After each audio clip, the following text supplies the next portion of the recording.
So ito nga pala guys, kagabi kumain kami sa Romantic Baboy dito kami sa Laguna dahil sabi ng asawa ko magsimba naman daw kami kung saan kami kinasal. Kasi ngayon lang ulit kami nakabalik. So ayan, Metro Central. Bumili pala kami ng charger kasi unexpected na dito kami matutulog. Kasi ngayon asawa ko gusto magsimba dun sa pinagkasalan namin. So ayan na nga, biglaan, bumili na kami ng mga damit sa mall. Nakakatawa lang, lagi niya tinuturoan maglakad si Ching. Pero kasama talaga ang pagdapa. Ayan, si Ate Natnat parang medyo naiinggit. Kasi lagi si Ching ang tinuturoan maglakad. Marunong naman maglakad na ang aking baby. So kumain nga pala kami ng samgyup.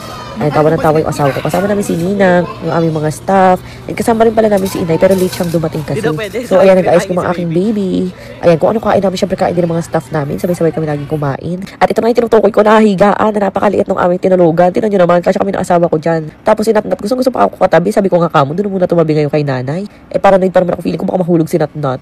So yung aking asawa tulog na tulog pa. Gisingin ko na kaya to. Tapos imagine mo, nakayakap si Natnat, nakayakap si Nathan, magdamag sa akin ganyan. Wala, nakakangalay talaga. Feeling ko ang sakit ng katawan ko pag gising ko. Ito nakakatawa, sabi ni Nathan, dito na. Sabi ni Natnat, dito na. So no choice ang daddy kundi dalhin ang laro ang kabayo doon sa pinaglalaroan ni Natnat. Wala, matigas talagang ulo ay nakikipaglaban. Tapos yan, kumain kami dito sa Scargoo. Kumakain na rin kami dati dyan. And after that, bumalik na ulit kami sa bahay.